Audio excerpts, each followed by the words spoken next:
और आपके हिसाब से आप समय से भी खा रहे हैं, पर फिर भी क्यों आपको त्वचा के रोगों की समस्याएं बढ़ती हुई जा रही है, जैसे खुजली का होना, आपको एक्ने का बनना, आपको ऐसी रक्त की पिटिकाएं बन जाना जिसमें कि मवाद आती रहती हैं, या आपको ऐसी समस्या जिसके अंदर आपको शरीर में कहीं भी सफेद दाग की शिकायत होनी शुरू हो गई है।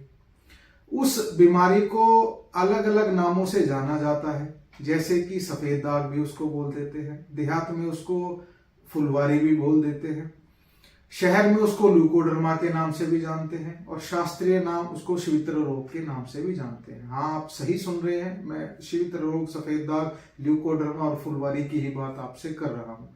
नमस्कार, मैं वैद्य हिमांशु आर्य, नाड़ी वैद्य कायाकल्प संस्थान रोहतक हरियाणा से आप सभी का स्वागत करता हूँ। आज हम बात करेंगे क्यों यह फुलवारी, सफेद दाग, ल्यूकोडर्मा, श्वेत्र रोग, जिसको अलग अलग नामों से जाना जाता है, क्यों फैल रहा है।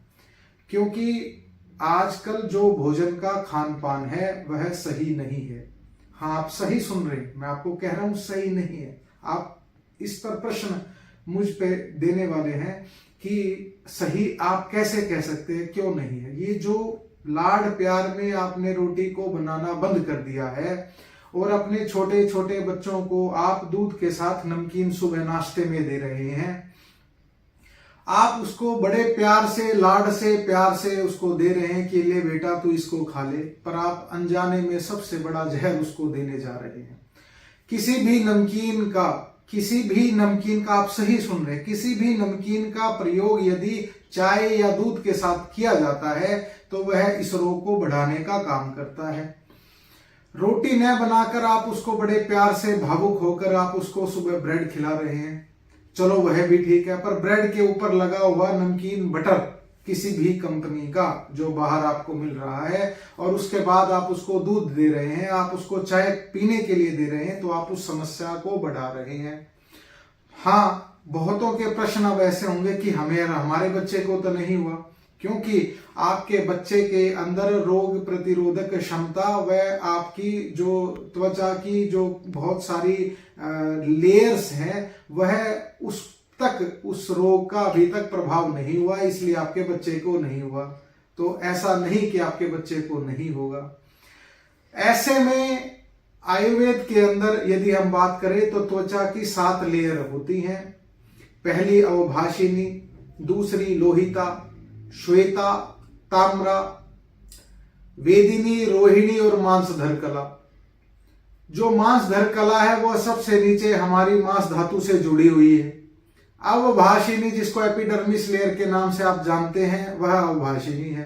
बीच में आपकी लोहिता आती है, श्वेता आती है, ताम्रा, वेदिनी और रोहिणी के बाद जब मांसधर कला, जिसके अंदर की यदि आप देखते हैं आपको पाइल्स बन जाता है, एब्सेस, तो जो इन रोगों का जो जन्म है वह आपकी मांसधर कला, जो त्वचा की सबसे नीचे वाली लेयर है, परत है, उससे यह होता है।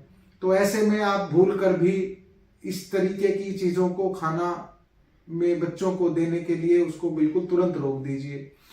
और यदि आप बहुत ज्यादा तला हुआ भोजन खा रहे हैं तो उस भोजन को खाने से बना हुआ जो विष है वह किसी न किसी रूप से आपके शरीर में घर कर रहा है, आपको रोग बना रहा है, रोगी बना रहा है, और रोगों से बचने के लिए आपके शरीर के अंदर इतना जहर इकट्ठा कर रहा है कि आप उससे बच ही नहीं सकते।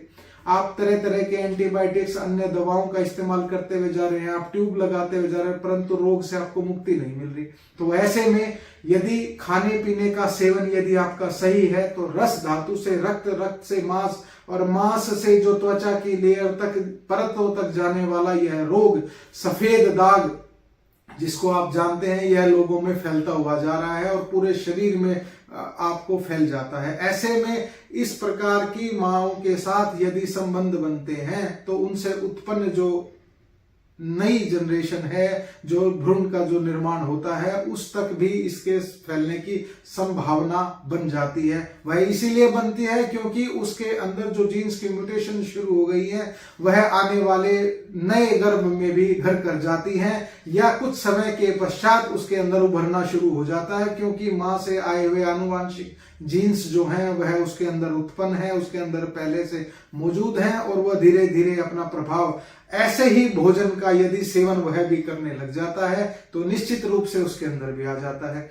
मैं आपको इस स्क्रीन पर आपको कुछ फोटो दिखा रहा हूं जिनके अंदर हमने इस संस्थान के अंदर बनने वाले शिवित्र रोग, सफेद दाग, फुलवारी, ल्यूकोडर्मा के कुछ रोगियों को यह दवाई इस्तेमाल कराई, जिसके अंदर आप देखेंगे कि रिजल्ट आ रहा है। धीरे धीरे वह फुलवारी की समस्या उसकी भरती हुई जा रही है। परंतु मैं फिर कहता हूं, मुझे ऐसे रोगियों की आवश्यकता नहीं है जो बदपरहेजी करे या मेरा कहना नहीं मानकर भोजन किसी भी समय असमय भोजन करें या विरुद्ध आहार का सेवन करें, क्योंकि उसके अंदर मैं रोग को ठीक नहीं कर पाऊंगा। मुझे केवल वही रोगी चाहिए जो मेरी बात मानकर परहेज का सेवन करे और नित्य बताए हुए निर्देश अनुसार यदि औषधि का सेवन करते हैं तो आपके आगे परिणाम है। ऐसे में सभी को चाहिए कि विरुद्ध आहार के जो चीजें हैं उनको रोक दें, और यदि नहीं रोकते तो वह निश्चित रूप से अपने आप को रोगी बनाने के लिए तत्पर हैं। ऐसे में जब तक रस धातु की दुष्टि दूर नहीं होगी, आपका जो भोजन गलत खान पान नहीं रुकेगा, वह रोग नहीं रुक सकता। हाँ, यदि ऐसा कोई रोगी मेरे भारत में या भारत के बाहर भी ऐसा कोई रोगी है जो इस रोग से पीड़ित है, तो केवल 3 रसायनों के द्वारा मैं उसको रोक सकता हूं। यदि वह चिकित्सक पर भरोसा करता है, आयुर्वेद पे भरोसा करता है, तो इसको हम रोक सकते हैं।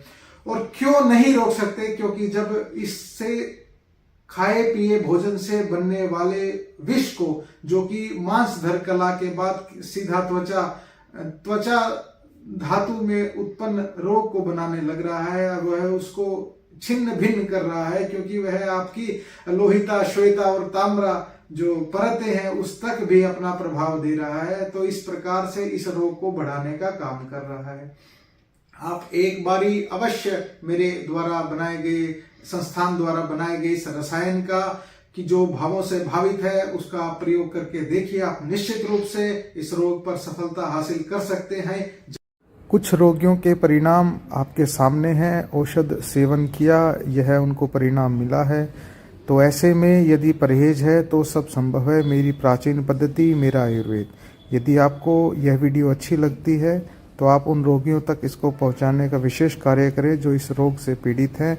अन्य रोगों की जानकारी के लिए आप हमारे चैनल को सब्सक्राइब कर सकते हैं, लाइक करें, ज़्यादा से ज़्यादा शेयर करें।